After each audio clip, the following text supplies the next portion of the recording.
tambah semangat juga sama kita.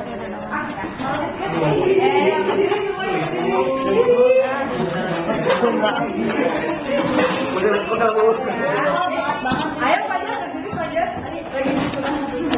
Lagi sulam. Oke. Sekarang nggak sekolah. ya, berdiri kan? Udah. Sekarang tarik nafas. Oke, tarik nafas dalam-dalam. Keluarkan. Tarik nafas lagi. Keluarkan lagi. Ya, duduk. Ya, lebih rileks kan? Tapi tetap semangat kan? Semangat. Dan nafas juga bisa. Ya. Oke, dia emang tidak. Kita udah semua ya, udah masih pada semangat kan? Nah, sebelumnya kedua absen dulu ya. Aan Hanafi ya.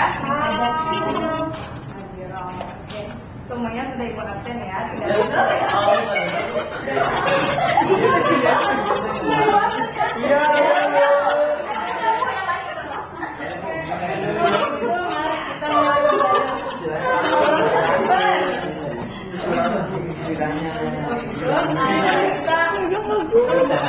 Mulai pembelajaran ini membacakan bacaan.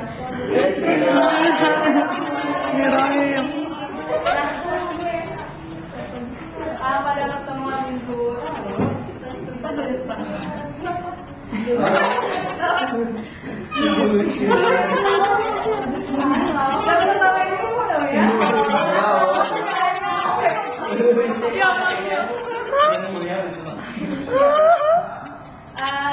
pertemuan minggu lalu kita sudah belajar tentang apa? Ya, benar sekali. Nah, kita telah belajar laluannya, dan coba cek. Larutan penyangga itu reaksi asam dengan basa apa? Bukan. Asam sama basa dari garam. Nah, kalau reaksi asam sama basa dengan garam, jadi sebenarnya garam itu bersifat asam, basa atau netral. Misalkan NaCl, coba yang terjawab. NaCl, dia sifatnya asam, basa atau garam? Nggak tahu. Atau netral? Nggak tahu, Bu. Nggak tahu. Putih mana putih? Netral itu soalnya nggak ada Oke. Nah itu jawaban sementara, itu kamu dulu ya. Nah, jadi Ibu ada akan mengemukakan satu fenomena. Nah ini nanti kita akan jawab bersama-sama melalui demonstrasi, dan tadi juga yang pertanyaan tadi ya, garam itu bukan asam. Nah fenomenanya begini.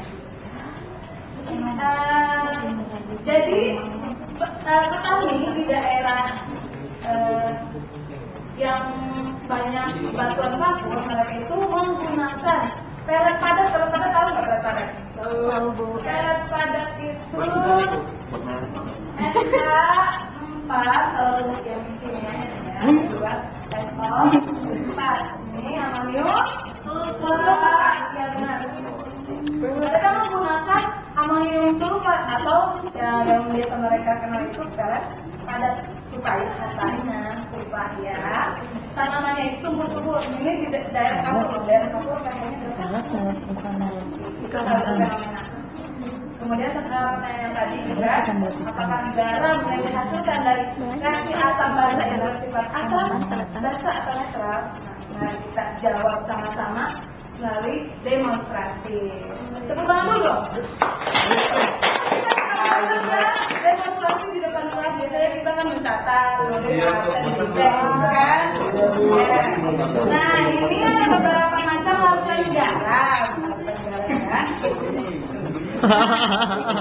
Ini larutan garam. Coba NaHCO3 sama biasanya kalian kenal apa? Bikarbonat. Ini konsentrasinya 0,25 molar. Kemudian yang kedua, garam kedua, NH4Cl 0,25 molar atau amonium chloride. Selanjutnya adalah NaCl. Natrium chloride, sodium chloride. Oke, langsung saja ya, jangan lama-lama.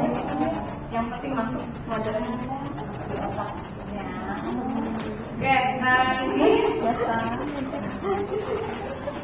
ini anak-anak tahu nggak? Ini apa? Ini apa? Ada yang tahu nggak? Indikator indikator. Ya. Ini yang udah dipotong-potong ya, karena untuk hemat supaya hemat jadi kita potong. Ini kan mahal sekolah. Nah, ini untuk mengukur pH ya. Nanti kita coba di garam yang di depan ini, dia pH-nya sama atau ya? Oke, ada yang mau bantu ibu untuk melihat nih trayek pH-nya berapa sebenarnya? Ya, Riki boleh maju buat bantu ibu dan jadi kita sudah kita tulis yang di LKS rumah pengamatan kita ini penjabaannya. Ini kan tadi ada indikator ini persal ini untuk mengecek pH kan? Iya. Tadi disebutkan ya.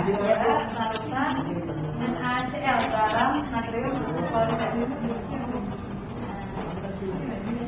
Nah, untuk mengecek pH-nya kita kan samakan yang sama trayek yang ada di sini. Yang sama warnanya ya, yang ini ya. Berarti yang mana pH-nya? 7, Bu. 7 ya. Berarti 7 NaCl pH-nya 7.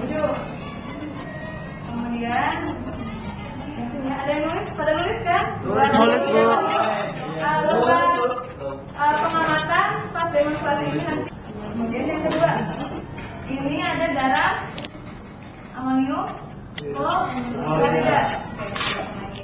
Sama kayak tadi. Jadi kalau mau ngecek larutan apapun itu kita bisa pakai indikator universal. Misalnya ya, coba ya. Berapa penanya? 6. Ada yang nyatet ya? Oke, NaCl tadi pH-nya berapa? 7. Nah, kemudian NaCl tadi berapa? 6. Nah, sekarang yang garam ini ada garam, natrium, Bikarbonat.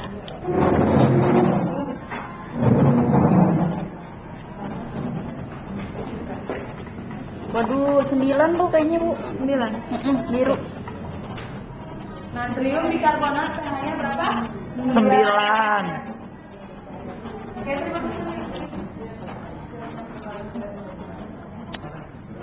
Nah, ini kan kita ada pH ya. Udah tahu pH-nya. Nah, kalau pH-nya 7 berarti sifat larutannya apa? Netral. Netral.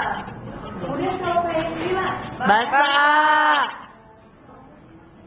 Kalau 6 Asam. Nah, pada akhir pertemuan minggu lalu, ibu itu ngasih tugas tentang coba cari tahu tentang pengertian hidrolisis. Ada ingat kan? Ibu kasih tugas kayak gitu. Hidrolisis itu apa? Ada yang tahu? Gak tahu. Kalau saya Bu baca-baca di internet Bu, iya Pak, hidrolisis itu ini apa namanya penguraian garam oleh air atau bereaksinya garam dengan air, bereaksinya garam dengan air. Nah, sebelum itu, kan tadi Ibu ngasih satu fenomena dengan satu pertanyaan. Nah, dari hasil demonstrasi ini, kan tadi kan ditanya pH larutan itu, pH garam itu berapa? Ini sebenarnya kalian udah ngawang-ngawang ya jawabannya seperti apa. Jadi kalau garam bisa sifatnya kayak gimana? Nah ini kan ada 3 larutan ya, larutan garam NaCl, natrium, amonium klorida, sama natrium bikarbonat. Nah ini reaksinya. Kalau kita reaksikan sama air, campur sama air. Nah ini kan NaCl ya, NaCl itu dalam air dia akan menjadi ion Na+ dan Cl-. Kalau direaksikan sama air, yang garam NaCl ini coba hasilnya seperti apa ya?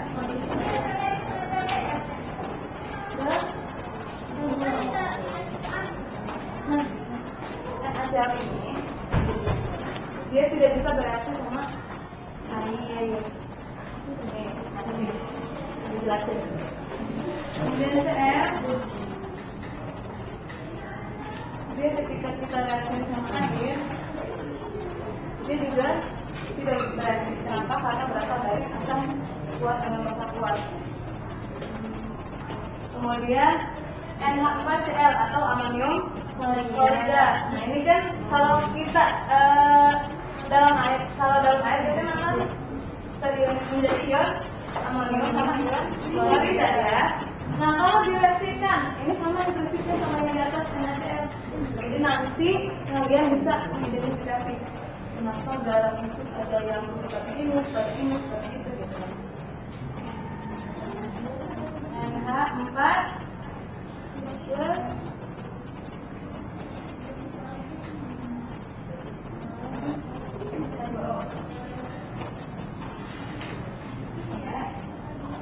dia akan bereaksi menjadi apa? Kalian tahu? NH4 Kan belajar hidroksida. OH.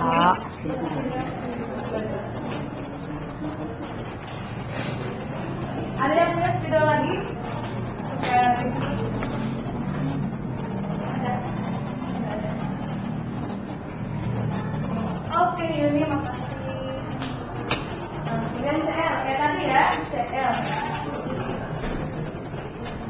Bereaksi sama air, direaksikan sama air. Maka dia tidak bereaksi karena berasal dari sampah. Coba NaCl3, Na.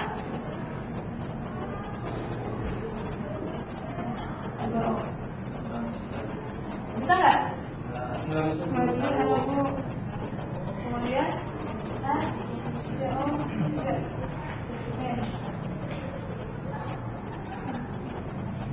nggak? Bisa. Jadi apa? Asam karbonat. Asam karbonat 2, tiga. Terus nah tadi dari pertanyaan tadi kan Uti tadi jawab apa Uti? Kalau garam ini aja sebutnya apa? Asam netral. Karena tadi jawabannya tidak ada ion OH dan H+.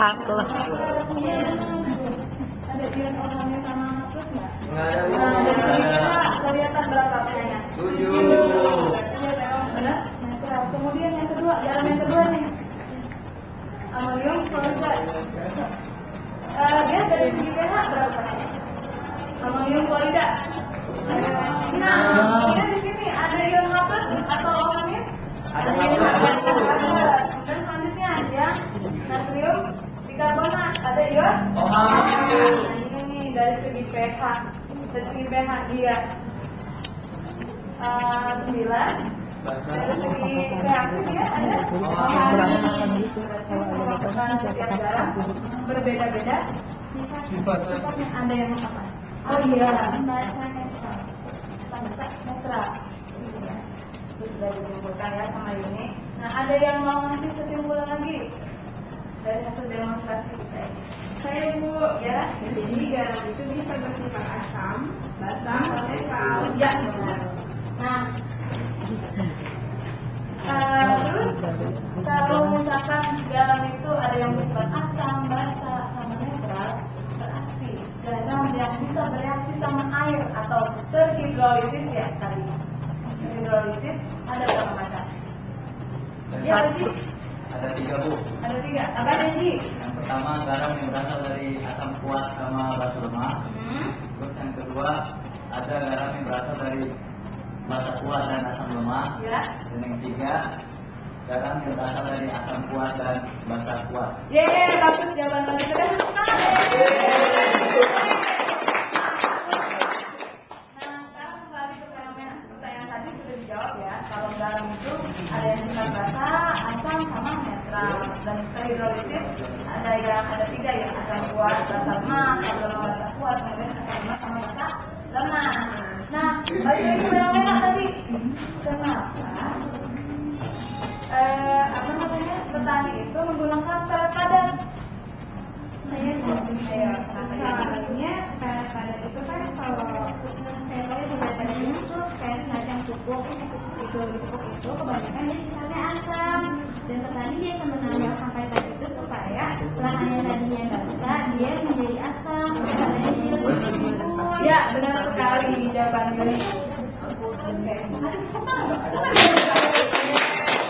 Nah, ya, ini ada LKS. Nanti kalian isi ini berisi lembar pengamatan sama beberapa pertanyaan tentang konsep yang tadi kita demonstrasikan. Nanti pasien bisa kumpulkan ke kantor ya. Jadi luar biasa sekali ya manfaat energinya. Jadi sebenarnya kehidupan kita itu tidak terlepas dari ini baju kita, bahkan ini semua orang kan yang orang-orang yang awam ya, mereka menganggap kimia ini sesuatu yang mengagetkan. Sebenarnya kita yang bisa menjawab pertanyaan mereka kayak tadi ya, supaya tanaman itu tumbuh subur pakai apa? Perubahan kimia. Jadi kita itu solusi buat masyarakat, buat kehidupan.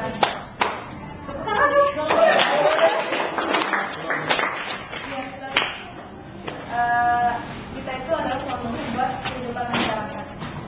Jadi kita harus bisa merubah persepsi masyarakat yang tadinya menganggap seram hina menjadi ini yang berada di masyarakat. Oke. Nah, Ibu cukupkan pertemuan kita hari ini, semoga bisa bermanfaat ya. Mohon maaf kalau misalnya ada kesalahan. Jadi bagi orang ini ya, kalian harus kritis. Kalau misalkan dari demonstrasi tadi ada yang salah, jadi kalian silahkan disalahkan. Makanya di sini kalian cari tahu apakah yang dibuatkan benar atau tidak. Yaitu melatih pola berpikir atau berpikir kritis. Nah, kritis juga dengan